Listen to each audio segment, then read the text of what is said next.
let's think about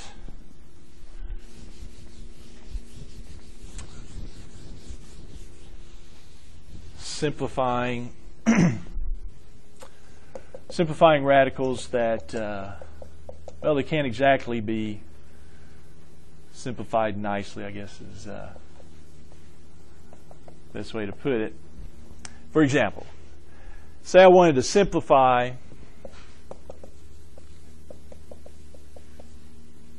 square root of 24. Is that a nice square root? No, it is not a nice square root. And when they say simplify here, usually they're not saying punch it in on your calculator, because your calculator will give you a decimal answer. That's not what they're looking for here. They're not looking for the decimal answer. They're looking for simplified form. Here's what that's going to mean. Square root of 24. We're going to take advantage of that split apart rule. And here's how we're going to do it. What I can do is I can write 24, I can factor it, and the way I'm going to factor it as 4 times 6.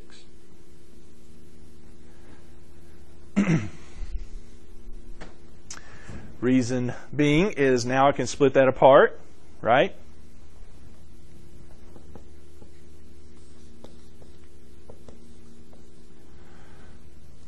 And if I split that apart, notice one part of my square root simplifies nicely. Square root of 4 simplifies to be 2. Square root of 6, not so much. That's kind of like the y was a while ago. Square root of 6 is not a nice square root, right? I can't square root it nicely, and there's no way I can break it down. So, yeah. This 2 square root of 6 is the simplified form of simplified radical form. I don't know how they'll exactly word it, but it is simplified radical form of my original square root of 24. All right, now, why did I do it like this? Because 24 I can do 3 times 8, 2 times 12. Why did I do 4 times 6? Well, the reason I did 4 times 6 is because this is a perfect square.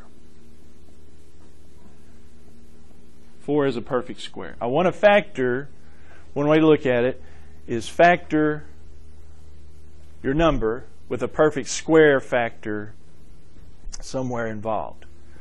So in this case, 4 is a perfect square. You know, the perfect squares I'm talking about. 4 is 1, 9, 9 is a perfect square, 16, you know, the difference of squares numbers, 49, 8 squared, 9 squared, whoops, 10 squared, yeah. So we want to somehow involve in our factors. Now, so let's try the 98. If you're looking through there, now, one thing like here, 4 is not a factor, 9 is not a factor, 16. Yeah, sometimes you have to go a little further down. This one happens to be 49 is a factor of that. So I'm going to split it up. 49 times 2. Then I can split that up because the square root of 49 is square rootable, if you will. Square root of 49 is 7. Square root of 2 is square root of 2. So I'm going to get 7 square root of 2. And if you have trouble, you know, locating what it is, you can always just break it down. You know, do well, in that case, you get to it, but you can break it down. You know, do your factor tree or something like that. 2 is a factor, so it's 2 times 49. And what you're looking for are these double factors like that. But anyway, there's different ways of doing it. But in that case, 7 square root of 2 is what they'd be looking for. Is everybody okay? Any questions on that one then? Now let me make a quick point about this one.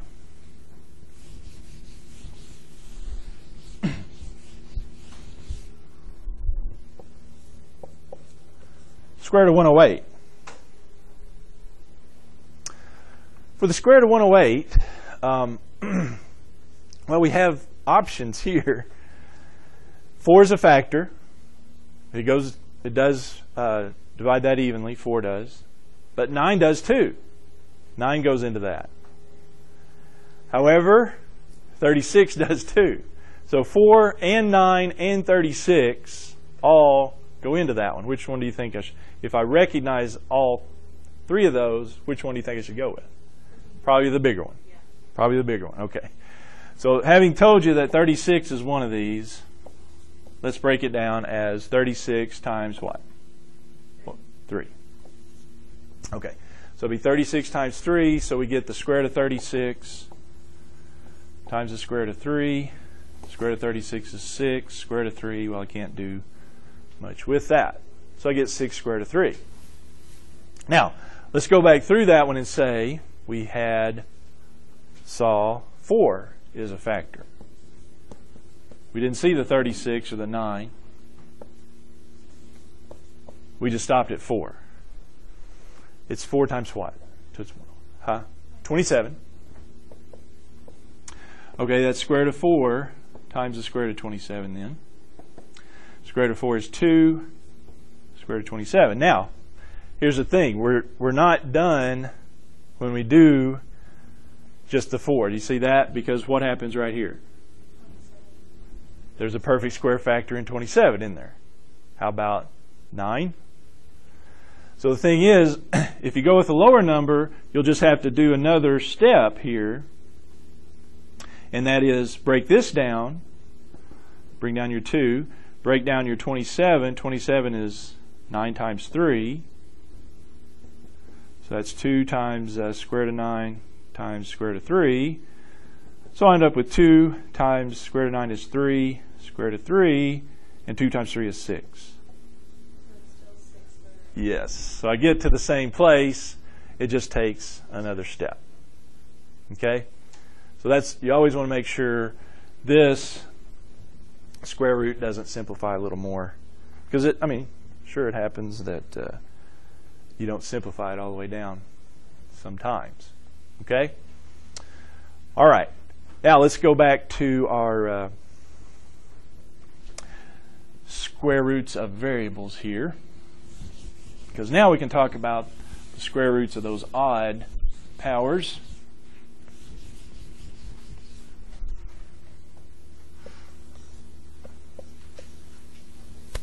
Square root of x to the 7th. Like we said, there's different versions of the answer we get here, but here's how they want us to simplify this. Here's how I do that. I have the same difficulty here. That's not a nice, if you will, square root. So I'm going to factor it to where at least part of it is a nice square root. Nice square roots of variables to powers are even powers, right? X to an even power. Well, is there an even power in x to the 7th? X to the 4th, x squared, x to the 6th. And again, same idea, go with the larger one. Yeah, x to the 6th is a nice factor of that. Now, what would be x to the 6th times what? X to the 1st, yes. I'm going to break down x to the 7th as x to the 6th times x to the 1st. Because now I can break that down as x to the 6th square rooted, then the square root of x, or x to the 1st, because now what happens here? Square root of x to the 6th, half of it would be x to the 3rd, and that would stay square root of x. So that's what they're going to want us to do with a variable to an odd power. And it's going to work same way. Let's do square root of y to the 11th. what even power would I go with if it's y to the 11th? Yeah, just go one lower power. That's going to be an even number. So go square root of y to the 10th times y to the 1st. Yeah, this even power is just going to be one lower than what that odd one is, and then times y to the 1st, because those two add together to be y to the 11th, right? Break that down, square root of y to the 10th times square root of y, square root of y to the 10th, take half of it, square root of y to the 5th, square root of y. Okay. Question or concern about that? I got one more to show you for this. What about square root of 50, x to the 9th, y to the 12th?